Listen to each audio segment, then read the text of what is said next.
Good morning, everyone. Welcome to Pre-Market News and Views by In the Money Stocks. Today is Friday, November 18th, 2010.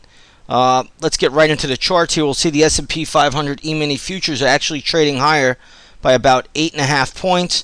That's a pretty decent pop today, considering yesterday's sell-off. Good little move on the futures today. Obviously, when you know the futures are trading higher, it must mean one thing, that the U.S. dollar index is trading lower, and that certainly is the case. If you flip this chart upside down, you'll get the actual S&P future chart. So again, dollar trading lower. You can see the dollar has come off the lows a little bit, and if I just scroll back to the futures chart, you'll see the S&P 500 E-minis have come off the highs a little bit. So that's how it works. Again, that's still the best inverse relationship in the market at this time. Until it changes, everybody should be using it.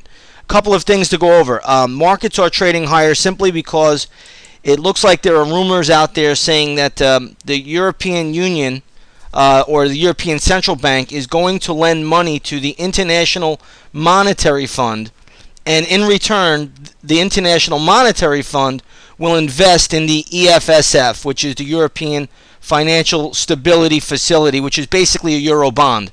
So they're going to go around it, since the European Central Bank can't do their own monetizing of debt, at least not yet. Germany is blocking that from happening. So they can't operate the same way that the Federal Reserve operates. What they're going to do is lend money to the International Monetary Fund, the IMF, and the IMF will go ahead and buy Euro bonds. So we really just have to see how this all plays out and shakes out. It's a loophole within a loophole, and it's kind of funny how, you know, we live in a world of loopholes, really do. And you've seen it with the U.S. politicians coming under fire with a 60-minute report, and now we're seeing this loophole taking place in the European Union. It's quite comical, but this is the world we live in, folks, so I guess we just got to deal with it. So with that, the markets are trading up a little bit. Let's take a look at GLD. You can see gold trading up a little bit, although pulling back off the highs of the day. Yesterday closed at 167.10. Today it's trading at 168.14. Did trade as high as 169. Remember, gold represents inflation and deflation in the market. Inflation when it trades higher, deflation when it trades lower. Silver is up, I believe, today. Silver got hit a little bit yesterday. Today, up off the lows. Yesterday closed at $30.64. Today trading at $31.20. So decent little pop there. Let's take a look at oil. We'll start with the USO. USO trading back up to 38.58. Yesterday the USO closed at 38.26. So a little pop in oil. Spot crude, I believe, is up about $1 at the moment. So a decent little move there, but still $100 a barrel oil right now, and it's still very, very pricey. And high energy going into the winter season is a direct tax on the U.S. consumer. And the U.S. consumer does account for about 70% of the GDP in the United States. So that's not always a good thing to have higher energy prices. But nonetheless, we are coming up into a holiday driving season, and notoriously gasoline and oil do move higher into that time frame. Let's take a look now at some leading stocks out there, some stocks in the news. One is Salesforce, ticker symbol is CRM. Real big sell-off yesterday after the close, reported earnings, but it has been rallying back a little bit. I think Salesforce is probably at a decent support level down here. If it does break below, I'm going to say 120, this thing probably wants to go back down towards the 115 level. But right now, I think there's a fair amount of support here. I don't know if I would be shorting Salesforce unless the market looks weak at this point. Let's take a look at a couple of other names. Rambus is in the news again. And again, this is really a lawsuit stock. Be very, very careful with this stock. It was absolutely annihilated. But today it's getting a little bit of a snapback bounce.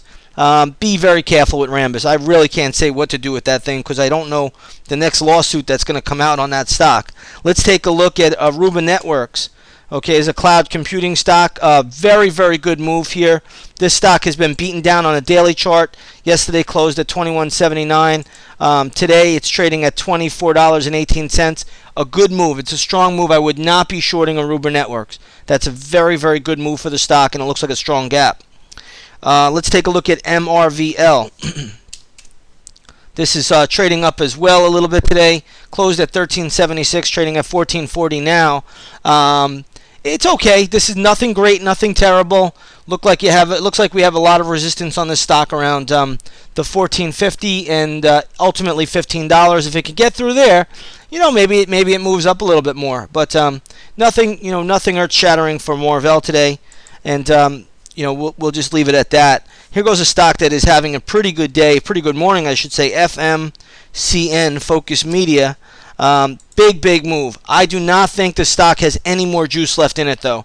So I'd be very, very careful. If it wasn't a Friday, I'd probably tell people to short the stock up here.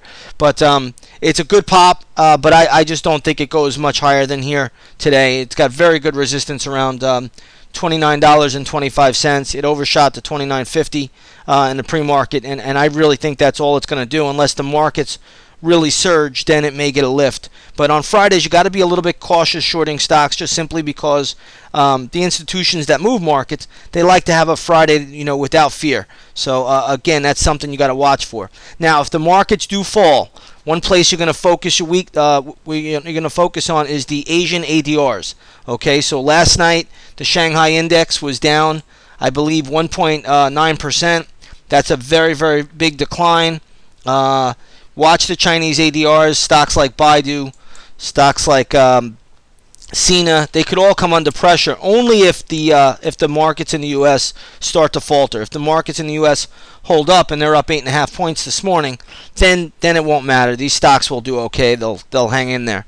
But if the markets in the U.S. start to sell off, these Asian ADRs are likely to go down. So keep that in mind, and that's what you want to look at should that happen. Okay, we're going to keep it real brief today. We got a busy day at In the Money Stocks, doing our monthly webinar here, and I'd like to wish you all a great weekend. Those of you in the chat room, we'll see you on the microphone at 8:30. Everybody else, have a great weekend. We'll see you tomorrow. We'll see you on Monday. Take care now.